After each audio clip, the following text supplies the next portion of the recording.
الحمد لله نحمده ونستعينه ونستغفره ونؤمن به ونتوكل عليه ونعوذ بالله من شرور أنفسنا ومن سيئات أعمالنا من يهده الله فلا مضل له ومن يضلل فلا هادي له وأشهد أن لا إله إلا الله وحده لا شريك له وأشهد أن محمدا عبده ورسوله أما بعد فإن خير الحديث كتاب الله وخير الهدي هدي محمد صلى الله عليه وسلم وشر الأمور محدثاتها وكل محدثة بدعة وكل بدعة ضلالة وكل ضلالة في النار. فقد قال الله سبحانه وتعالى في القرآن المجيد والقرآن الحكيم: أعوذ بالله السميع العليم من الشيطان الرجيم. يا أيها الذين آمنوا ادخلوا في السلم كافة ولا تتبعوا خطوات الشيطان إنه لكم عدو مبين. وقال النبي صلى الله عليه وسلم: أني قد تركت فيكم ما إن اعتصمتم به فلن تضلوا أبدا، كتاب الله وسنة نبيه. رواه الحاكم بإسناد صحيح. الحمد لله. اللہ تبارک و تعالی، اللہ احکم الحاکمین، اللہ مالک الملک، اللہ ذو الجلال والاکرام، جو کل کائنات کا خالق، مالک، حاکم، قاصد، معبود برحق، پالنہار، مربی، مشکل کشا، حاجت روا ہے. وہ رب کائنات جو ہمیشہ سے ہے اور ہمیشہ رہنے والی بات ہے. ہر ایک چیز کو فنا ہے، صرف دوام اور بقا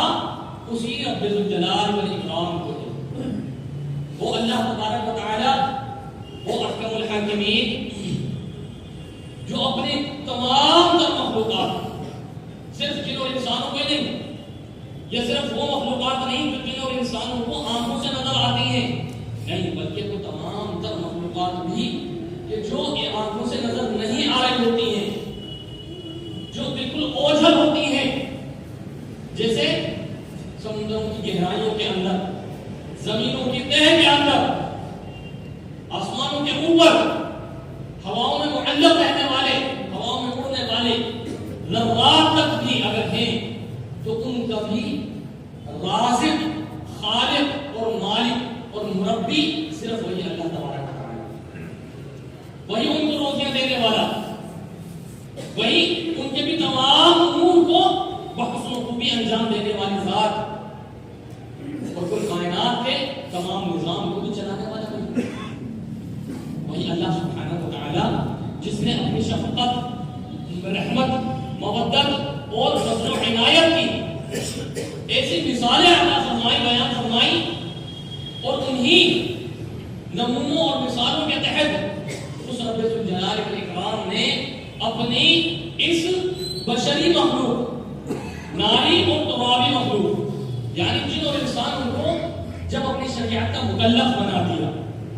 ان پر لازم کر دیا کہ بھی تم نے وہ شریعت کو پابندی کے ساتھ ادا کرنے کی کوششیں کرتے رہنا ہے کہ جو میں اپنے رسولوں اور نبیوں کے ذریعے سے وقتاً فوقتاً تمہارے لیے نازل کرتا رہوں. وہ احکامات، وہ فرامین، وہ ارشادات، ان کی پابندی کرنا تم پر لازمی ہوگا. تو ان تمام شرعی احکامات، ان تمام معاملات و مسائل، ان تمام طریقوں کی اللہ تبارک و تعالی نے اپنے ان رسولوں، نبیوں کے ذریعے سے وضاحت بھی فرما دی. اور سب سے بڑھ کر وہ جس قدر بھی پچھلے نبی ہوا کرتے تھے وہ سب ایک وقت مقررہ کے لیے ہوا کرتے تھے، لیکن جب اللہ تبارک و تعالی نے اپنے آخری نبی محمد عربی صلی اللہ علیہ وسلم کو مبعوث فرما دیا تو ان کو رہتی دنیا تک کے لیے نبی بنا کر بھیجا کہ اب جو ان پر شریعت نازل ہو رہی ہے وہ قیامت کی صبح تک کے لیے ہے، اور اس بیچ کوئی دوسرا نبی نہیں آنے والا۔ تو اب لازم کیا ہو گیا، جتنی پچھلی معاملات تھے، پچھلی شریعتیں تھیں، جتنی پچھلی کتابیں، وسائل اور صحیفے ہوا کرتے تھے، ان سب پر ایمان کو لے کر آنا ہے، لیکن عمل کس پر کرنا ہے؟ جو نبی محترم صلی اللہ علیہ وسلم لے کر آئے۔ اللہ تبارک و تعالیٰ نے تو اپنے آخری نبی کے ذریعے سے جو باتیں بتائیں، سکھائیں، سمجھائیں، تعلیم دی، اپنے صحابہ رضوان اللہ علیہ مجمعین کے ذریعے سے، اور ان کے ذریعے سے تابعین نے حفظ کیا، تابعین کے ذریعے سے تبع تابعین نے اس کو حاصل کیا، پھر ان کو قلم بند کیا گیا محدثین کے ذریعے سے۔ وہ تمام مسائل ہی اصل ماخذ و اصل منبع ہے۔ اب ان کے علاوہ ادھر ادھر ہٹنا، ادھر ادھر کام جہاں کرنا، یا کسی اور طرف اپنے رخ کو موڑنا، یا کوئی ایسا دوسرا طریقہ اختیار کرنا، تو وہ ہلاکت، تباہی اور بربادی ہے۔ یہ اللہ کے نبی صلی اللہ علیہ وسلم نے بہت پہلے وضاحت فرما دی۔ حضرت حذیفہ بن یمان رضی اللہ عنہ کی اور دیگر صحابہ کی کتاب الفتن صحیح بخاری اور مسلم کے اندر روایتیں بہت ساری موجود ہیں، اس کا وقت نہیں ہے، ظاہر میں تو بہت سارے باتیں تھیں، لیکن گزشتہ جمعہ سے لے کر ابھی صبح کے وقت تک بہت سارے ایسے سوالات آئے کہ جن پر روشنی ڈالنا ضروری ہے، اور وہ زیادہ تر سوالات الحمدللہ جماعت کی خاص اور بزرگ خواتین کی طرف سے ہیں۔ مسائل زیادہ تر نماز کے تعلق سے ہیں، اس کے علاوہ بھی کچھ سوالات ہیں، لیکن بڑے اہم سوالات ہیں جو حالات حاضرہ کے مطابق ہر ایک کو جاننا ضروری ہے، ہر ایک کو جاننا وہ ضروری ہے۔ تو اس طرف اللہ تبارک و تعالیٰ کی توفیق و نصرت سے، اللہ رب الجلال کی تائید کے ساتھ، اس دعا کے ساتھ کہ اللہم ارنا الحق حقا وارزقنا اتباعہ وارنا الباطل باطلا وارزقنا اجتنابہ، کہ ایسے موقع پر صحابہ کرام رضوان اللہ علیہم اجمعین ایک دعا پڑھا کرتے تھے، کیا؟ اللہم ارنا الحق حقا وارزقنا اتباعہ، کہ اللہ تبارک و تعالیٰ ہمیں حق سننے کی، کہنے کی، اس پر عمل کرنے کی توفیق عطا فرما، اور ہمیں باطل جو چیز ہے، جو حق کے خلاف ہے، جو حق کے خلاف ہے،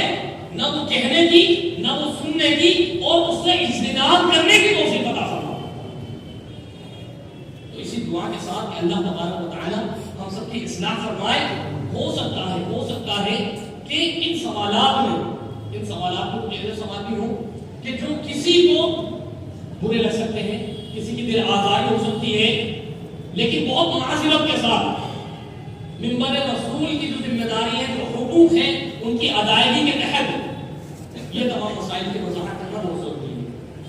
اللہ رب العالمین ہم سب کو نیک سمجھ کی توفیق عطا فرمائے۔ دیکھیں سردی کا موسم ہے، تو ایک سوال یہ ہے کہ سردی کے موسم میں نماز فجر کا وقت کیا ہوتا ہے اور کیا ہونا چاہیے شریعت کی روشنی میں؟ تو پہلی بات یہ ہم سمجھ لیں کہ بخاری اور مسلم جامع ترمذی ابو داؤد وغیرہ کی بہت ساری روایتیں ہیں جن سے ہمیں پتہ چلتا ہے کہ اللہ کے پیارے حبیب نبی کریم محمد رسول اللہ صلی اللہ علیہ وسلم نے اندھیرے میں بھی فجر کی نماز ادا کرائی اور روشن کر کے بھی، یعنی تھوڑی تاخیر کے ساتھ بھی فجر کی نماز ادا کی گئی۔ اور یہ بات اصل مسلم ہے کہ فجر کا وقت صبح صادق سے شروع ہو جاتا ہے، صبح صادق ہوتے ہی فجر کا وقت شروع ہو جاتا ہے۔ اب یہ تو الگ الگ روایتیں ہمیں مل رہی ہے نا کہ اللہ کے نبی صلی اللہ علیہ وسلم نے عمل دونوں طریقے سے کیا، اور ترغیب دلائی اور ترغیب بھی دلائی، دونوں وقتوں میں نماز پڑھنے کی ترغیب بھی دلائی۔ یہاں تک تو نسائی وغیرہ کی روایتیں ہیں جس میں اللہ کے نبی صلی اللہ علیہ وسلم ارشاد فرماتے ہیں کہ فجر کو تاخیر کر کے تھوڑا سا روشن کر کے پڑھو، جتنا تاخیر سے پڑھو گے اتنا آپ کو ثواب میں ملے گا، لیکن وہ قضا نہ ہو جائے، اتنی تاخیر نہ ہو جائے جناب کہ صبح طلوع ہو جائے، سورج طلوع ہو جائے، اس کے بعد آگے پڑھائیں کہ نہیں جی اجر و ثواب زیادہ ملے گا، نہیں، یہ مطلب نہیں اس کا، اپنے وقت کے اندر تھوڑا سا تاخیر کر کے۔ تو اب ان دونوں حدیثوں کو سمجھا کس طریقے سے جائے گا، وہ محدثین بیان کرتے ہیں کہ اللہ کے پیارے حبیب نبی کریم محمد رسول اللہ صلی اللہ علیہ وسلم نے ارشاد فرمایا، حدیث کون سی؟ صحیح بخاری، جس کی شرح فتح الباری میں حافظ ابن حجر اسقلانی رحمۃ اللہ علیہ کروائے ہیں، اور امام شوکانی ان کی نیل الاوطار کے اندر اس کی جو شرح نکلی امام ابن تیمیہ نے منتقل اخبار، اس کے اندر بھی وہ روایتیں لے کر آئے، جلدی پڑھنے والی بھی فجر کی نماز کو اور دیر سے پڑھنے والی بھی، اور پھر ان دونوں روایتوں کے بعد ایک روایت لے کر آ رہے ہیں کون سی، جس میں اللہ کے پیغمبر کے تعلق سے وہ ذکر ہے کہ حذیفہ بن یمان کو یمن کا گورنر بنا کر بھیجا،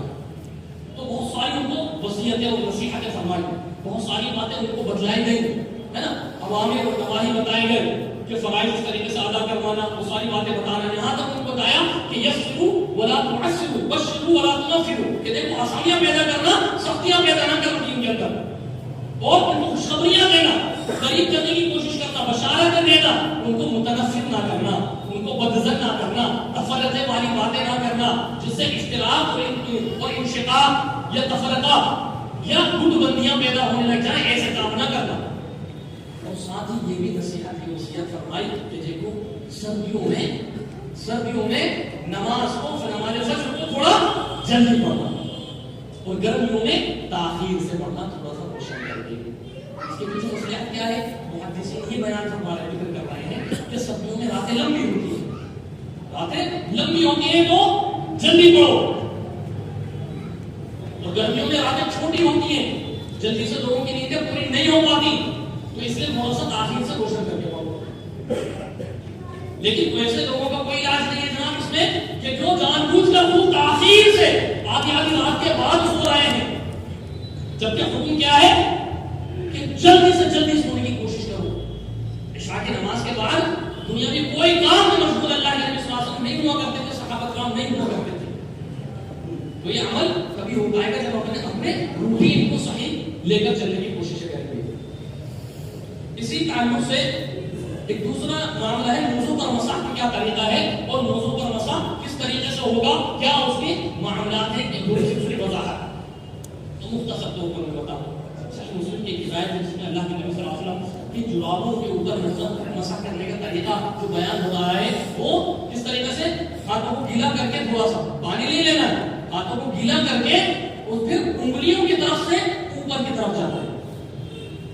انگلیوں کی طرف سے اوپر کی طرف جانا ہے، پیر کا مسح کرتے ہوئے، نیچے سے مسح نہیں کرنا ہے۔ حضرت علی رضی اللہ عنہ کے ہے نا حدیث، وہ بیان فرما رہے ہیں کہ اگر اسلام میں دین میں عقل کا دخل ہوتا تو مسح موضوع کے اوپر نہیں نیچے ہوتا، کیونکہ گردے تو نیچے سے ہوتے ہیں تو مسح نیچے سے کرنا چاہیے، لیکن شریعت کیا کہہ رہی ہے کہ مسح اوپر سے کرنا ہے، یہی سنت طریقہ ہے، تو عقل کو ہر جگہ دخل نہیں دینا ہے، وہی اللہ کے نبی صلی اللہ علیہ وسلم بھی بیان فرما رہے ہیں۔ اچھا، دوسری معاملہ یہ ہے کہ اسی سوال کے ساتھ دوسرا سوال جڑا ہوا ہے کہ کس قسم کے موضوع پر مسح ہوگا، تو اس کے تعلق سے دو تین حدیثیں صرف بڑی وضاحت جس میں ہو رہی ہے، بہت اچھے طریقے سے وضاحت ہو رہی ہے، ان کو ہم سمجھ لیں تو سارے اشکالات اور سارے اختلافات ختم ہو جائیں گے کہ بھئی چمڑوں کے موضوع پر ہوگا یا اون کے موضوع پر ہوگا یا سوت کے موضوع پر ہوگا یا کپڑے کے موضوع پر ہوگا، یہ سوالات سنتے رہتے ہیں نا، سب کچھ شروع ہوتے ہیں، تو جناب شریعت کا معاملہ یہ ہے کہ ہر قسم کے موضوع پر مسح جائز ہے، اور دلیل اس کی دلیل دیکھیے سنن ابو داؤد کی روایت، حضرت ثوبان جو اللہ کے نبی صلی اللہ علیہ وسلم کے آزاد کردہ غلام تھے، وہ بیان فرماتے ہیں، وہ روایت کرتے ہیں حدیث کو کہ اللہ کے نبی صلی اللہ علیہ وسلم نے ایک لشکر روانہ کیا، جب وہ لشکر واپس آئے تو سردی کی شکایت کرنے لگے، وہ صحابہ کرام سردی کی شکایت کرنے لگے، تو اللہ کے نبی صلی اللہ علیہ وسلم نے ان کو حکم دیا، ان کو تجویز یا مشورہ نہیں دیا، ان کو حکم دیا کہ تم اپنے امامہ پر، اپنے پگڑیوں پر اور اپنے تساخیر پر مسح کر لیا کرو۔ تساخیر عربی زبان کی جتنی بڑی اور مستند لغات کی کتابیں ہیں، لغت کی کتابیں ہیں، تم سب کے اندر اٹھا کے دیکھ لیجیے، تساخیر کا مطلب کیا ہے، پیروں پر پہننے والی کوئی بھی چیز ہو وہ تساخیر میں شامل ہو، چاہے وہ جرابیں اون کی ہوں، چمڑے کی ہوں، سوت کی ہوں، کپڑے کی ہوں، کچھ بھی ہو، سب تساخیر میں شامل ہے، اور اللہ کے نبی صلی اللہ علیہ وسلم ہمارے حدیث کے الفاظ ہیں کہ تساخیر پر تم مسح کر لیا کرو۔ ابو داؤد دیکھیے دوسری روایت، یہ پہلی روایت، یہ مسند احمد کے اندر بھی روایت موجود ہے، اسی طرح مغیرہ بن شعبہ کی ابو داؤد کے اندر ایک روایت ہمیں ملتی ہے جس میں وہ بتاتے ہیں کہ اللہ کے نبی صلی اللہ علیہ وسلم نے وضو فرمایا تو اپنے خفین پر مسح کیا اور اپنے نعلین جوتیوں پر بھی مسح کیا. یہاں ایک اور نئی بات بتا دیں, بہت سارے لوگوں کو نہیں پتا ہوگا کہ جوتیوں پر بھی مسح کیا جا سکتا ہے, وہ بھی جائز ہے, یہ بھی سنت طریقہ ہے, بشرطے کہ اس میں کوئی گندگی نہ لگے. صرف مسح ہی نہیں بلکہ ان جوتیوں کے ساتھ, بغیر گندگی والی جوتیوں کے ساتھ نماز بھی پڑھنا جائز ہے. یہ بھی سنا ہوگا. اور یہ ساری روایتیں بالکل صحیح ترین 100% صحیح روایتیں بتائی جا رہی ہیں. اور یہی نہیں, آثار صحابہ کرام کے ایک نہیں دو نہیں تقریباً 13 صحابہ کرام سے بالکل صحیح سندوں کے ساتھ ایسے آثار ہمیں ملتے ہیں کہ انہوں نے ہر قسم کے موضوع پر, جرابوں پر مسح کیا. مثال کے طور پر امام بتاوی ہیں, وہ اپنی ایک کتاب, بڑی مائنات ان کی کتاب ہے, کتاب الاسماء والکنیہ, راویوں کے نام اور ان کی کنیات انہوں نے بیان کیے ہیں, اور بیچ بیچ میں واقعات بھی لے کر آئے ہیں. تو صحیح سند کے ساتھ روایت کرتے ہیں حضرت انس رضی اللہ عنہ. ہم سب اچھے طرح سے جانتے ہیں کس قدر جلیل القدر صحابی, 10 سال مسلسل اللہ کے پیارے حبیب نبی کریم محمد رسول اللہ صلی اللہ علیہ وسلم کی خدمت میں رہنے کا ایک شرف اللہ تبارک و تعالی نے نصیب فرمایا تھا. وہ جلیل القدر صحابی حضرت انس بن مالک رضی اللہ عنہ, ان کو ان کے ایک شاگرد ازرق بن قیس رحمۃ اللہ علیہ تابعی ہیں, انہوں نے دیکھا کہ خفین پر اون کے تھوڑے سے پتلے سے موزوں پر, جرابوں پر مسح کرتے ہوئے, تو فوراً بولتے ہیں کہ آپ ان کے موزوں پر مسح کر رہے ہیں, یہ کیسے؟ تو کہنے لگے ہاں یہ بھی خفین میں شامل ہے, یہ بھلے ان کے ہیں چمڑے کے نہیں کے, سوت کے ہیں یا کپڑے کے ہیں, لیکن یہ بھی خفین میں شامل ہے. یہ کون بتا رہے ہیں؟ حضرت انس رضی اللہ تعالیٰ, جنہوں نے 10 سال اللہ کے نبی صلی اللہ علیہ وسلم کی رفاقت حاصل کی, اور جو عربیون نسل تھے, اصلی عربیون نسل تھے, اور اس وقت کے ہیں کہ جب عربی زبان کے اندر دوسری زبانوں کی ملاوٹ شروع نہیں ہوئی تھی, اس وقت یہ اس میں شرح کر رہے تھے. تو یعنی معتبر, یہ تعریف ان کی معتبر ترین ہے. اس کے علاوہ بہت سارے محدثین جنہوں نے یہی شرح کی کہ ہر قسم کی جرابوں پر مسح کرنا جائز درست ہے. مقیم کے لیے 1 دن اور مسافر کے لیے 3 دن, بشرطے کہ وہ وضو کر کے ان موضوع پر جرابوں کو پہنے. اچھا, اب ایک معاملہ آ جاتا ہے امامان ائمہ اربعہ کا, جو امام احمد بن حنبل رحمۃ اللہ علیہ, امام شافعی رحمۃ اللہ علیہ, امام مالک رحمۃ اللہ علیہ, اس کے قائل ہیں پوری طرح سے. امام ابو حنیفہ رحمۃ اللہ علیہ کا معاملہ یہ رہا کہ انہوں نے شروع میں, اپنے شروع زمانے میں اس چیز کا انکار کیا کیونکہ ان کو روایت نہیں ملی, لیکن آخر دور میں اپنے اس پچھلے سابقہ فتوے سے انہوں نے رجوع کر لیا. یہ بات کیسے پتہ چلی تھی کہ انہوں نے رجوع کر لیا تھا؟ تو اب ہم دیکھتے ہیں ہدایہ اولین کے اندر, اسی طرح قدوری کے حاشیہ کو لکھا گیا, جو فقہ کی سب سے پہلی کتاب قدوری جو لکھی گئی, اس کا حاشیہ ہم دیکھتے ہیں تو ہمیں پتہ چلتا ہے. اسی طریقے سے اور دوسری دیگر کتابیں, امام قاسانی نے بھی فقہ کی بڑی مایاناز کتاب لکھی البدائع والصنائع, اس کے اندر بھی کوئی لکھ رہا ہے کہ اپنے انتقال سے 3 دن پہلے امام ابو حنیفہ رحمۃ اللہ علیہ نے اپنے اس قول سے رجوع کر لیا کہ نہیں, جرابوں پر مسح نہیں ہوگا سوائے چمڑے کے, نہیں, اس سے رجوع کر لیا انہوں نے, اور اس چیز کو قبول کیا, تصدیق کیا کہ نہیں, ہر قسم کی جرابوں پر مسح کیا جا سکتا ہے, مجھے حدیث سے مل گئی. تو یہ بات بالکل واضح ہو گئی الحمدللہ. تیسرا مسئلہ آتا ہے, موزہ کوئی شخص پہنا ہوا ہے, اب وہ یہ کہہ رہا ہے کہ بھائی کپڑا ڈھکنے سے نیچے میں کرنوں کو کوئی حرکت نہیں, موزے پہن لیا اس نے, کپڑے ڈھکنے ڈھک گئے اس کے, اب وہ شلوار کو, لنگی کو, تہمت کو, اپنے ازار کو, پینٹ کو, پتلون کو کچھ بھی نیچے کر رہا ہے ڈھکنے سے, اور اس کو معیوب نہیں سمجھ رہا, وہ یہ تصور کر رہا ہے کہ نہیں میں نے تو ڈھکنے ڈھک لیے ہیں اپنے, اب اس حکم میں نہیں ہوں. ایسا نہیں, ایسا معاملہ بالکل بھی نہیں ہے. کیوں؟ صحیح بخاری کی روایت ہے, اللہ کے پیارے حبیب نبی کریم محمد رسول اللہ صلی اللہ علیہ وسلم نے بالکل عام حدیث بیان فرمائی کہ جو کپڑا ڈھکنے سے نیچے, یہ مردوں کا معاملہ بیان ہو رہا ہے, خواتین کریں, یہ مردوں کا معاملہ بیان ہو رہا ہے کہ ڈھکنے سے نیچے جس کا کپڑا جائے گا وہ جہنم میں ہے, وہ جہنم میں جائے گا, جہنم میں چلے گا. ابو داؤد وغیرہ کی روایتیں, سنن ابن ماجہ کے اندر روایت ہے, سنن نسائی کے اندر روایت ہے, مسند احمد کے اندر روایت ہے. اللہ کے پیارے حبیب نبی کریم محمد رسول اللہ صلی اللہ علیہ وسلم نے ارشاد فرمایا کہ ایمان والے کا تقوی یہ ہے کہ وہ اپنے کپڑے کو آدھی پنڈلی تک رکھے، اپنے کپڑے کو آدھی پنڈلی تک رکھے، اگر بہت نیچے کرنا ہے تو بھی ٹخنے سے اوپر رکھے، بہت نیچے کرنا ہے نا پھر بھی ٹخنے سے اوپر رکھنا ہے اس نے اپنے کپڑے کو۔ یہاں کوئی تخصیص نہیں کی، یہاں کوئی تمیز یا فرق نہیں کیا گیا کہ ایسی کوئی ہمیں دلیل ملتی ہے کہ اگر ٹخنے ڈھکے ہوئے ہوں کسی چیز سے، موزوں یا جراب یا خفین وغیرہ سے، تو ہم اوپر سے آنے والے کپڑے سے اس کو ڈھک سکتے ہیں۔ ایسی کوئی ہمیں تخصیص والی فرق والی کوئی روایت ہمیں نہیں ملتی، عام روایت ہے، عام روایت، بلکہ ابو داؤد کے اندر ایک صحیح روایت ہمیں یہاں تک ملتی ہے، یہاں تک ملتی ہے جناب ہم ذرا غور کریں کہ جس طرح معاملہ نازک ہے اور ہم اس کی طرف بالکل توجہ نہیں دیتے، بالکل ہم اس کی طرف اہتمام نہیں کرتے، کوئی فکر نہیں ہوتی اس کے معاملے میں ہمیں۔ حضرت ابو ہریرہ رضی اللہ عنہ اس کے راوی بیان فرماتے ہیں کہ اللہ کے پیارے حبیب نبی کریم محمد رسول اللہ صلی اللہ علیہ وسلم مدینہ نبوی میں تشریف فرما تھے کہ ایک شخص آیا اور اس نے وضو کیا، نماز پڑھی، پھر آ کر اللہ کے نبی صلی اللہ علیہ وسلم ملاقات کرنے لگے۔ اللہ کے نبی صلی اللہ علیہ وسلم نے ان کو واپس لوٹا دیا کہ جاؤ تم نے نماز، تمہاری نماز نہیں ہوئی، جاؤ وضو کرو، نماز پڑھو۔ وہ دوبارہ آتے ہیں، واپس سلام کرتے ہیں، پھر آپ اس طریقے سے اٹھا دیتے ہیں کہ جاؤ وضو کرو، نماز پڑھو۔ تیسری بار بھی اسی طرح سے ہوا، حضرت ابو ہریرہ پریشان ہو کر فریاد کرتے ہیں رضی اللہ عنہ کہ اللہ کے نبی صلی اللہ علیہ وسلم یہ بار بار وضو کر رہا ہے، نماز پڑھ کر آ رہا ہے، آپ نے اس کو لوٹا رہے ہیں، وجہ کیا ہے؟ اللہ کے پیارے حبیب نبی کریم محمد رسول اللہ صلی اللہ علیہ وسلم بیان فرما رہے ہیں کہ اس شخص کا کپڑا سے نیچے ہے، نہ اس کا وضو ہو رہا ہے نہ اس کی نماز ہو رہی، کیونکہ اللہ تبارک و تعالی ایسے شخص کی نہ وضو قبول کرتا ہے نہ نماز کو قبول کرتا ہے جس کا کپڑا ٹخنے سے نیچے ہو۔ معاملہ بالکل واضح ہو گیا، بالکل واضح ہو گیا معاملہ، اور تمام امت کے نزدیک یہ مردوں کے لیے یہ کام حرام ہے، حرام۔ کسی بھی مسئلے کا تعلق،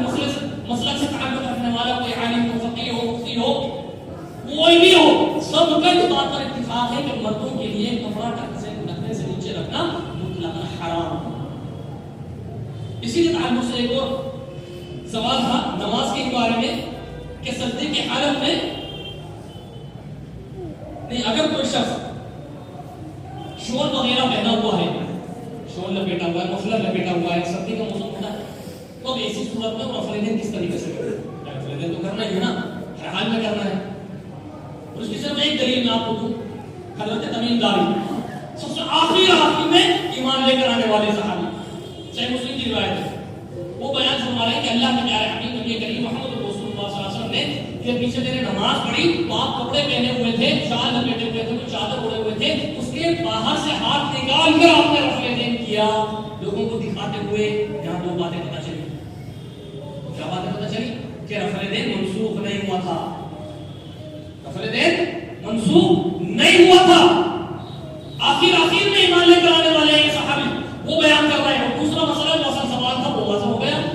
کہ کپڑا پہنے ہوئے ہیں لیکن اس کے باہر ہاتھ نکال کر رفع دین کرنا ہے، اندر سے ہی رفع دین نہیں کرنا ہے۔ یہ بات پتہ چل گئی، اچھے سے واضح ہو گئی۔ اسی طرح ترمذی کی ایک اور روایت ہے جس میں منع فرمایا اللہ کے نبی صلی اللہ علیہ وسلم نے کہ کسی کپڑے کے اندر سے رفع دین نہ کرو، تو یہ چیز اچھی طریقے سے واضح ہو گئی۔ یہاں پر ایک اور سوال ہے کہ سجدے کی حالت میں نظریں کہاں رکھیں؟ یہ سوال تھوڑا سا عجیب ہے کیونکہ اب تک تو سوال اس قسم کے آیا کرتے تھے کہ قیام کی حالت میں نظریں کہاں رہیں، قوما کی حالت میں نظریں کہاں رہیں، یا رکوع کی حالت میں نظریں کہاں رہیں، یا جلسے اور تشہد کی حالت میں نظریں کہاں رہنی چاہیے، کہاں رہنی چاہیے۔ لیکن یہ ایک سوال آیا کہ بھائی سجدے کی حالت میں نگاہیں کہاں ہونی چاہیے، تو ظاہر سی بات ہے جو حکم ہے عام ہے، الا ہے کہ تخصیص ہو گئی ہے۔ اور وہ تخصیص کس طرح سے ہو رہی ہے وہ دو حدیثوں سے ہمیں پتہ چلے گا۔ لیکن بخاری مسلم کی بالکل عام روایت ہے جس میں صاف بات ہے کہ سجدے کی جگہ پر اپنی نظروں اور نگاہوں کو رکھو۔ اب اس سے تخصیص یعنی الگ کیا چیز ہو رہی ہے؟ الگ وہ روایت ہمیں بتا رہی ہے جو ایک بیہقی کی ایک روایت ہے، وہ بھی صحیح سند کے ساتھ صحیح میں خزیمہ کے اندر کی روایت موجود ہے کہ اللہ کے نبی صلی اللہ علیہ وسلم تشہد میں اپنے نگاہوں کو تشہد کی چار کی انگلی سے تجاوز نہیں کرتے تھے۔ تو اب یہاں تخصیص ہو گئی کہ تشہد میں نگاہ کہاں رکھنی ہے؟ انگلی پر رکھ سکتے ہیں یا انگلی کے آس پاس قریب میں رکھ سکتے ہیں کیونکہ تجاوز کا لفظ ہے نا۔ اسی طریقے سے رکوع کے تعلق سے الگ روایتیں ہمیں مل رہی ہیں نماز وغیرہ کے اندر وہ بھی قابل عمل قابل قبول روایت ہے. کیونکہ رکوع کی حالت میں دونوں قدموں کے پاس اپنی نگاہ کو رکھا جائے گا. باقی جتنے ارکان ہیں ان سب میں سجدے کی حالت کی ایک عام جو حدیث مل رہی وہ حکم صادر ہوگا. تو سجدے کی حالت میں بھی سجدے میں ہی نگاہیں رکھی جائیں اور وہ پوزیشن ہی ایسی ہوتی ہے نمازی شخص کی کہ اس کا دھیان سارا وہی رہتا ہے. بھائی جب کوئی چیز اتنے قریب ہو کہ زمین سے اس طرح سے لگا ہوا ہے بندہ تو ادھر ادھر کیسے دیکھے گا؟ بہت مشکل ہو جاتا ہے. لیکن پھر بھی وہ نہ دیکھے, اگر دیکھ سکتا ہے پھر بھی نہ دیکھے, وہی سجدے کی طرف ہی دیکھے. پھر اسی سے جڑا ہوا ایک سوال کہ سجدے کی حالت میں ہاتھوں کی انگلیاں اور پیروں کی انگلیاں کا رخ کیا ہونا چاہیے, کس طرف ہونا چاہیے؟ تو اس کے تعلق سے ہمیں صحیح مسلم کی ایک حدیث ملتی ہے جس میں وضاحت ہوتی ہے کہ اللہ کے پیارے حبیب نبی کریم محمد رسول اللہ صلی اللہ علیہ وسلم بیان فرما رہے ہیں کہ آپ سجدے کی حالت میں انگلیوں کو ملا کر رکھتے, انگلیوں کو ملا کر رکھتے اور قبلہ رخ رکھتے, اور آپ کی انگلیاں اور ہتھیلی زمین سے چپکی ہوئی رہتی, اس طرح اٹھی ہوئی نہ ہوتی کہ صرف ہتھیلی کا آخری حصہ, شروع کا حصہ یا انگلیوں کا شروع کا حصہ وہ زمین پر ٹکا ہوا, باقی ایسے یا انگلیاں کھلی ہوئی ہیں. انگلیاں ملانی ہے سجدے کی حالت میں, قبلہ رخ انگلیاں ہونی چاہیے, ہتھیلی اور انگلیاں چپکی ہوئی ہوں زمین کے ساتھ. اور غسل دین کی حالت میں ہے وہ حدیث کہ اس کا پتہ چلتا ہے کہ انگلیاں تھوڑی سی کھلی رہتی تھی, بالکل چپکی ہوئی نہیں رہتی تھی. دارقطنی وغیرہ کی روایتیں ہیں الگ الگ, تو ساتھ یہ وضاحت ملتی ہے. لیکن سجدے کی حالت میں انگلیاں چپکی رہیں گی, ملی ہوئی رہیں گی, زمین سے ہاتھ اور انگلیاں چپکی رہیں گی اور انگلیاں قبلے کی طرف رہیں گی. اب معاملہ آتا ہے پیروں کی انگلیوں کا. اس کے تعلق سے مسلم ہی کی دوسری روایت ہے مسلم شریف کی جس میں یہ وضاحت کہ اللہ کے نبی صلی اللہ علیہ وسلم نماز کے تمام ارکان میں زیادہ سے زیادہ ارکان کے اندر اپنی انگلیاں قبلے کی رخ کیا کرتے تھے. سجدے کی حالت میں بھی ایک چیز بیان ہوئی ہے, سنن نسائی کی اور ابو داؤد کی ایک روایت موجود ہے جس میں صحابہ بیان فرما رہے ہیں کہ سجدے کی حالت میں اللہ کے نبی صلی اللہ علیہ وسلم کی انگلیاں قبلہ رخ مڑی ہوئی تھی اور پیر زمین پر ٹکے ہوئے تھے اور ایڑیاں اٹھی ہوئی تھی. یہ وضاحت مل رہی ہے. اسی طریقے سے بہقی کی ایک روایت ہے حضرت عائشہ رضی اللہ عنہا, وہ بدرنی شعبان کی رات میں جو معاملہ ہوا نا, تو اندھیرے کی وجہ سے ٹٹولتے ہوئے آپ آئے اللہ کے نبی صلی اللہ علیہ وسلم, تو کیا دیکھا کہ میں ہاتھ لگا کے دیکھا جب ہاتھ سے ٹٹول رہی تھی اس طرح سے, تو کیا فرما رہی ہے کہ ایڑیوں پر ہاتھ پڑا, ایڑیاں اٹھی ہوئی تھی, یعنی پیر کھڑے ہوئے تھے. اور وہاں جو حدیث کے الفاظ ہیں وہ کیا ہے, الزام کے. یہی روایت ابن خزیمہ کے اندر بھی موجود ہے, اس میں یہ اور وضاحت کے ساتھ الزام کے الفاظ آتے ہیں. عربی زبان کے اندر الزام کے الفاظ دو معنوں میں استعمال ہوتا ہے, ایک تو ملا ہوا یا پھر قریب قریب, بالکل ملا ہوا نہیں, قریب قریب اور ملا ہوا بھی, دونوں طرح سے اپنی زبان کے اندر لغت کے اندر استعمال ہوا ہے الزام لفظ. اب اس پر عمل کس طریقے سے ہوگا, اس کے لیے ہم امام نووی اور امام بہقی اسی کی تقریر بیان کر رہے ہیں. یعنی ایسا راستہ, تقریر کا مطلب دو حدیثوں کو سامنے رکھ کر ایسا درمیان کا راستہ اختیار کرنا حدیث کی روشنی میں کہ جس سے کسی بھی حدیث کا انکار نہ ہو. اب مسلم کی روایت ہے انگلیاں قبلہ رخ ہوں گی, ہے نا, اور ایڑیاں یہاں پر ایسا تھا کہ ایڑیاں ملی ہوئی تھی, اگر ملا ہوا ترجمہ لیا جائے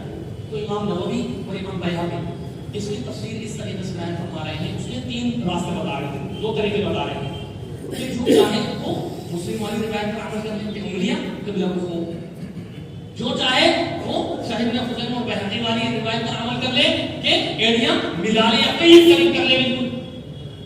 پھر ایک دوسرا طریقہ یہ بتایا محدثین نے انہوں نے ہی کہ ایک طریقہ اس کا یہ بھی ہے جس کے ذریعے سے ساری روایت مستقیم حدیثوں پر عمل ہو جاتا ہے کہ کوئی شخص, بھائی ہر ایک بندے کی پیروں کی بناوٹ بھی الگ الگ ہوتی ہے نا, سب کی پیروں کی بناوٹ الگ الگ ہوتی ہے, کسی کا پنجہ چھوڑا ہوتا ہے, کسی سے ایڑی تھوڑی سی پس ہوتی ہے, تھوڑی پتلی ہوتی ہے, کسی کا برابر ہوتا ہے, تو اس حساب سے اسی مناسبت سے سجدے میں پیر کھڑے ہوتے ہیں. تو اس کو مد نظر رکھتے ہوئے وہ یہ طریقہ بھی بتا رہے ہیں کہ اگر کوئی شخص پیروں کو ایڑیوں کو ملا لیتا ہے سجدے کی حالت میں اور اس کی انگلیاں قبلے کے رخ سے نہیں ہٹتی تو وہ ملا لیتا. تو دونوں حدیث پر عمل ہو رہا ہے, ایڑیوں کو ملانے والا بھی اور انگلیاں قبلہ رخ ہونے والی بھی. اور اگر انگلیاں قبلہ رخ کرنے کی وجہ اور ایڑیاں ملانے کی وجہ سے انگلیاں قبلے کی طرف سے ہٹ رہی ہیں, انگلیاں قبلے کی طرف سے ہٹ رہی ہیں, تو پھر انگلیاں قبلے کی طرف کرنے پر عمل کیا جائے گا.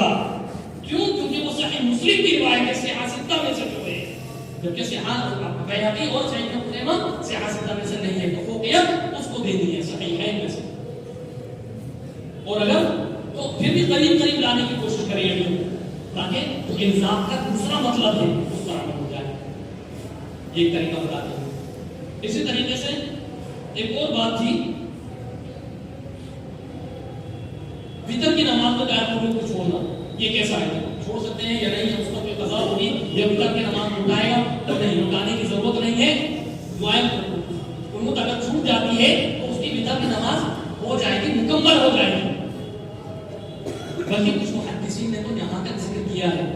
پڑھنا چاہیے، دعائیں قنوت کو پڑھنا چاہیے، بہت اچھی بات ہے. حضرت حسن رضی اللہ تعالیٰ عنہ دیگر صحابہ سے ثابت ہے کہ دعا سکھائی اللہ کے نبی صلی اللہ علیہ وسلم نے، بہت جامع اور بڑی بہترین دعا ہے، اس کو پڑھنا چاہیے وتر کے اندر اپنے موقع پر. لیکن اس پر کیونکہ ہمیشہ ثابت نہیں اللہ کے نبی صلی اللہ علیہ وسلم سے، کبھی چھوڑنا بھی ثابت ہے دعائیں قنوت کو، اس لیے محدثین پر قول علامہ البانی رحمۃ اللہ علیہ اور دیگر محدثین علماء متقدمین میں سے بھی اور علماء متاخرین میں سے علامہ البانی رحمۃ اللہ علیہ صفۃ الصلاۃ النبی کے اندر لکھ رہے ہیں اس کو، اور اسی طریقے سے مولانا عبد الوہاب ملتانی رحمۃ اللہ علیہ صدری وہ بھی اپنی مکمل نماز کے اندر اس کی وضاحت کر رہے ہیں کہ بھائی کبھی کبھی چھوڑ دینا چاہیے اللہ کو بھی، اس کے بغیر بھی وتر ہو جاتے ہیں، کیونکہ اللہ کے رسول صلی اللہ علیہ وسلم سے ہمیشہ کی ثابت نہیں ہے. پڑھ لیتا ہے تو بہت اچھی بات ہے افضل. اسی طریقے سے نماز کے بارے میں ایک اور سوال تھا، یہ کہ نماز مکمل ہو گئی، امام سلام پھر چکے، تو امام کے مقتدیوں کی طرف پھرنے سے پہلے کوئی مقتدی اٹھ کر جا سکتا ہے یا نہیں جا سکتا؟ تو شریعت کیا کہہ رہی ہے؟ شریعت یہ کہہ رہی ہے کہ تکبیر تحریمہ کے ساتھ نماز میں داخل ہوئے اور سلام کے ساتھ نماز سے خارج ہو گئے. اب اس دوران میں بہت سارے حلال کام بھی تم پر منع ہو گئے تھے نا. اب وہ حلال کام سلام پھرنے کے بعد جائے گا. اگر کوئی اٹھ کر جانا چاہتا ہے کسی حاجت کی وجہ سے کسی بنا پر تو وہ جا سکتا ہے، بالکل جا سکتا ہے. اور اس کی دلیل بھی ہے، صحیح مسلم کی روایت ہے، اللہ کے نبی صلی اللہ علیہ وسلم نے ایک موقع پر 4 رکعت والی نماز پڑھانی تھی، لیکن 2 رکعت کی نماز پڑھانی، سلام پھیر کر اٹھ کے چلے گئے. تو ایک صحابی، کسی صحابی کی ہمت نہیں ہوئی، ایک صحابی ذواليدین نام ہوگا، انہوں نے ہمت کی اور اللہ کے نبی صلی اللہ علیہ وسلم کے پاس جا کر پوچھا. اور وہی صحابی بیان کر لیں حدیث سے، وہی صحابی بیان کر رہے ہیں کہ جن کو جلدی تھی وہ سلام پھیرنے کے بعد اٹھ کے چلے گئے، وہ سلام پھیر کر اٹھ کر چلے گئے. لیکن میں نے ہمت کی اور پوچھا اللہ کے نبی صلی اللہ علیہ وسلم سے کہ اللہ کے نبی صلی اللہ علیہ وسلم کیا نماز کم ہو گئی ہے یا آپ بھول گئے تھے؟ تو فرمایا کہ نماز کم نہیں ہوئی، میں ہی بھول گیا، 2 رکعت باقی کی نماز پڑھائی اور سجدہ سہو ہوا. تو یہاں کیا پتہ چلا کہ اٹھ کے جایا جا سکتا ہے. ہاں مسئلہ یہ ہے کہ جو فضیلت ہے اس سے محروم ہو جائے گا بندہ، جو جلدی اٹھ کر جا رہا ہے وہ محروم ہو جائے گا. فضیلتیں بہت ہیں، جیسا سنن کی روایت ہے، جامع ترمذی کتاب التفسیر کے اندر روایت موجود ہے بہت ساری، جن میں یہ بات پتہ چلتا ہے کہ کوئی شخص نماز سلام پھیرنے کے بعد اپنی اسی حالت میں جب تک بیٹھا رہے گا دعائیں فرشتے اس کے لیے کرتے رہتے ہیں. کچھ فرشتے اللہ کی طرف سے مقرر ہو جاتے ہیں اور وہ اس بندے کے لیے دعائیں کرتے رہتے ہیں جب تک وہ اپنی جگہ سے نہ ہٹ جائے، جب اس کا وضو نہ ٹوٹ جائے. جامع ترمذی کے اندر کیا ہے کہ اس کے درجات بلند ہوتے رہتے ہیں. ایک اور روایت میں دارقطنی کے یہاں تک ہے کہ وہ نماز نہیں لکھا جاتا ہے،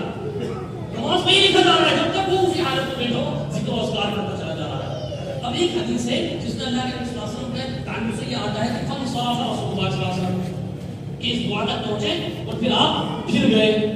تو یہاں یہ مطلب نکالا جاتا ہے کہ اس دعا کے بعد آپ اٹھ کر جا سکتے ہیں. نہیں، ایسا نہیں ہے. فن صرف کا مطلب ہے کہ متقیوں کی طرف چہرہ کر کے بیٹھے، گھوم کے بیٹھے، پھیرے، اس طرح سے یہ مطلب. اور یہ بھی ہمیں دلیل ملتی ہے اللہ کے نبی صلی اللہ علیہ وسلم سے کہ سلام پھیرنے کے بعد اللہ اکبر، استغفر اللہ استغفر اللہ استغفر اللہ، اللہم انت السلام و منک السلام تبارک یا ذو الجلال والاکرام. رب اعینی کے الفاظ بھی ہیں اور اللہم اعینی کے بھی الفاظ ہیں. رب اعینی علی ذکرک و شکرک و حسن عبادتک، لا الہ الا اللہ وحدہ لا شریک له، له الملک وله الحمد وهو على كل شيء قدير. اللهم لا مانع لما اعطيت ولا معطي لما منعت ولا ينفع ذا الجد منك الجد. پھر لا الہ الا اللہ وحدہ لا شریک له، له الملک وله الحمد وهو على كل شيء قدير. اور پھر اس کے بعد اللہ کے نبی صلی اللہ علیہ یہ پڑھتے لا حول ولا قوت الا باللہ ولا نعبد الا ایاہ. جب اس الفاظ پر پہنچتے تب آپ پھرتے متقیوں کی طرف. یعنی یہاں تک اپنی جگہ بیٹھ کر پڑھنے کا یہ سنت سے ثابت ہے، تو اس پر عمل ہونا چاہیے. الا یہ کہ کوئی کسی کو حاجت ایسی ہو گئی بہت جلدی میں ہے تو اٹھ کر جا سکتا ہے، اس کی بھی اجازت ہے، منع نہیں. لیکن اگر کوئی اور اجرت میں تھوڑی سی رک سکتا ہے، توقف کر سکتا ہے، پھر کر دعائیں کر سکتا ہے، تو کم از کم یہاں تک دعائیں کریں پھر رک کر جائے. اور جتنا زیادہ دیر تک پڑے گا اتنی فضیلت حاصل ہوگی، اور جو جلدی اٹھ کر جا رہا ہے وہ اس فضیلت سے نہیں ہوگی. صرف اتنا معاملہ ہے. اس کے بعد دیکھیں کوئی معاملہ ہے شوہر کی اجازت سے. کیا مسجد میں جمعے کا خطبہ ہو رہا ہو اور عورتیں ظہر کی نماز گھر میں پڑھ سکتی ہیں؟ تو یہاں پر تھوڑا سا سمجھنا یہ ہے کہ صحابیات کا معمول کیا رہا اللہ کے رسول صلی اللہ علیہ وسلم کے زمانے میں اور صحابہ کرام رضوان اللہ علیہم کے زمانے میں. ان کا معمول یہ رہا اور صحابہ تعظیم کے ساتھ ان کو جمعے کے لیے لے کر آیا کرتے تھے، بیانوں کے لیے لے کر آیا کرتے تھے، نمازوں کے لیے مسجدوں میں لے کر آیا کرتے تھے. کیونکہ بخاری مسلم کی روایتیں ہیں جس میں واضح طور پر اللہ کے رسول صلی اللہ علیہ وسلم نے فرمایا کہ اللہ کی بندیوں کو مسجدوں میں اللہ کے گھروں میں آنے سے نہ روکو. تو وہ آیا کرتی تھی، نمازیں پڑھا کرتی تھی، لیکن مردوں کی طرح سے ان پر جمعہ فرض نہیں ہے. ان پر جمعہ فرض نہیں ہے. تو اگر وہ کسی وجہ سے نہیں آ پا رہے ہیں، ان کے لیے تو نفل نماز ہے نا جمعہ کی، تو اگر کسی وجہ سے وہ نہیں آ پا رہے ہیں تو اپنے گھروں میں وہ ظہر کی نماز ادا کر سکتی ہے. اس میں کوئی قباحت یا کوئی حرج والی بات نہیں ہے. اسی کے ساتھ ایک اور معاملہ یہ تھا کہ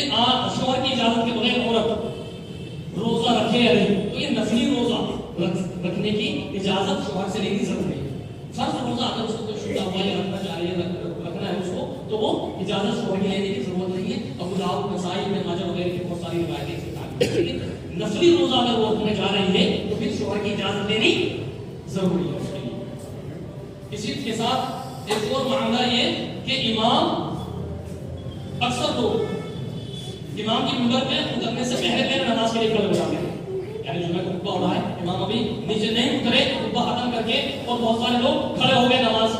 کے لیے تیار ہونے کے لیے، سب بنانے کے لیے. ایسا نہیں ہے، سنت کے خلاف ہے. سنت کا طریقہ ہمیں کیا مل رہا ہے؟ جہاں تک کسی سنن بہیاتی ابن ماجہ وغیرہ کی روایتیں ہیں جس سے ہمیں پتہ چلتا ہے کہ اللہ کے پیارے حبیب نبی کریم محمد رسول اللہ صلی اللہ علیہ وسلم خطبہ ختم کر کے نیچے اترتے اور پھر اس کے بعد لوگ کھڑے ہوتے اور صفے بنانے کے لیے تیاری شروع کرتے ہیں. یا آپ ایک کچھ روایت میں ایسا نہیں اترنے کے بعد آپ کہتے کہ لوگوں صفے بنا لو، نماز کے لیے کھڑے ہو جاؤ، تب لوگ کھڑے ہوا کرتے تھے. تو امام کی منبر پر اتر جانے کے بعد یہ ہے مصنوعی طریقہ. اسی طرح نوجوانوں کے بارے میں سوال تھا کہ وہ آج الگ الگ طرح کے الگ الگ قسم کے بال کٹوا لیتے ہیں. اچھا مجھے وضاحت آ کے بال اختیار کر لیتے ہیں، اس کا کیا معاملہ ہے؟ تو ہم اچھی طرح سے سمجھنے سے بخاری کی روایت ہے، حضرت عبداللہ بن عمر رضی اللہ عنہ فرماتے ہیں اللہ کے نبی صلی اللہ علیہ وسلم نے فرمایا نہا رسول اللہ صلی اللہ علیہ وسلم عن القزع، قزع کرنے سے اللہ کے نبی صلی اللہ علیہ وسلم نے منع فرمایا. قزع کیا چیز ہے؟ کہ کہیں سے بال بہت بڑے اور کہیں سے بہت چھوٹے. یہی آج کا فیشن ہے، یہی آج نوجوانوں نے وتیرہ بنایا ہوا ہے کہ بہت چھوٹے کر لیں گے کہ کانوں کے پاس سے یا پیچھے کتی کے پاس سے اور اوپر سے بڑے ہیں. نہیں، اس سے سختی کے ساتھ منع فرمایا. جس طرح امر کسی چیز کو حکم یا تعلق سے جب ہمیں کوئی حدیث ملتی ہے تو وہ واجب ہو جاتی ہے، اسی طریقے سے جب نہیں کے ساتھ کسی کو منع کیا گیا ہے کسی کام سے، اللہ کے نبی صلی اللہ علیہ وسلم حدیث میں واضح الفاظ میں کسی کو منع کرنے کے ملتے ہیں تو وہ چیز اس پر بھی عمل کرنا واجب ہو جاتا ہے، یعنی اس سے بچنا بھی ہمارے لیے ضروری ہو جاتا ہے. تو اس چیز سے ہم نوجوانوں کو خاص طور سے بچنا ہوگا، اس کا اہتمام کرنا ہوگا اور اس کا دھیان رکھنا ہوگا.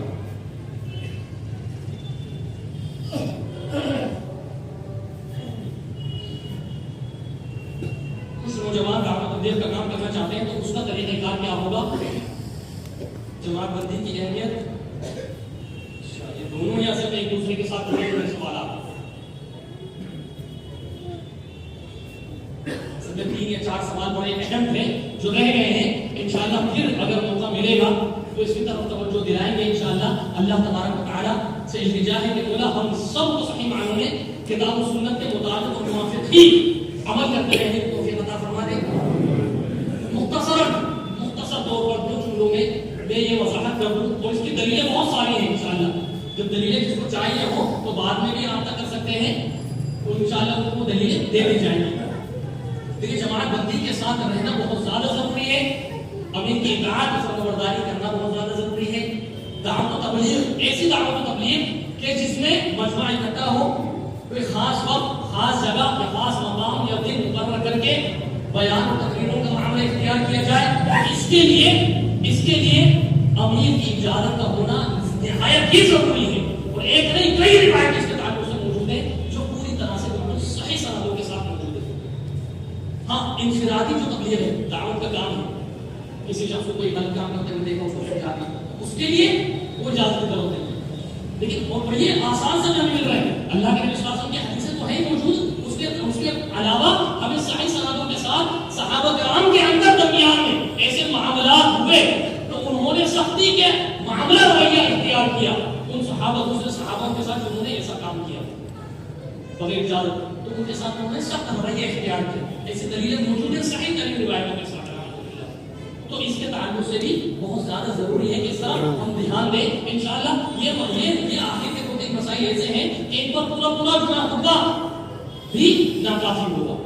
تو انشاءاللہ پھر آئندہ اگر موقع ملا تو ان باقی کے جو 3 اہم سوال تھے، 4 سوال ہیں بڑے اہم آخر کے، ان کے تعلق سے انشاءاللہ تفصیلی گفتگو ہوگی۔ اللہ تبارک و تعالیٰ سے التجا ہے کہ خدا کریم ہم سب کو صحیح معنوں میں خالصتاً کتاب و سنت پر منہج سلف کے مطابق عمل پیدا کرنے کی توفیق عطا فرمائے۔ آمین یا رب العالمین۔ اقول قولی ھذا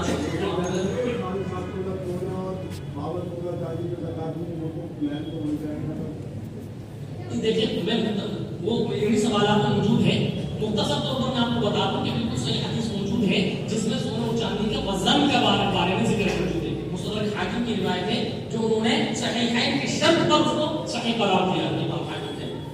فإذا بلغت قيمة الذهب 200 درهم ففي كل 40 درهم درهم، کہ جب سونے چاندی کا قیمت، وزن نہیں، 7.5 تولہ اور 52 تولہ کا جو معاملہ ہے وزن سے آیا ہے، جبکہ وہاں پر قیمت کا ذکر ہے، تو قیمت ہم اپنی کرنسی سے اس چیز کو تبدیل کریں گے، کنورٹ کر کے اس کی قیمت لگائیں گے اصل، اور پھر اس کے مطابق ہم اس کے موافق ہی اپنی زکاتوں کا نصاب مقرر کریں گے۔ اس کے تعلق سے یہ اصل میں مسئلہ ایسا ہے کہ وضاحت طلب ہے، اس کی جب تک وضاحت نہیں ہوگی نا یہ چیز سمجھ میں نہیں آئے گی،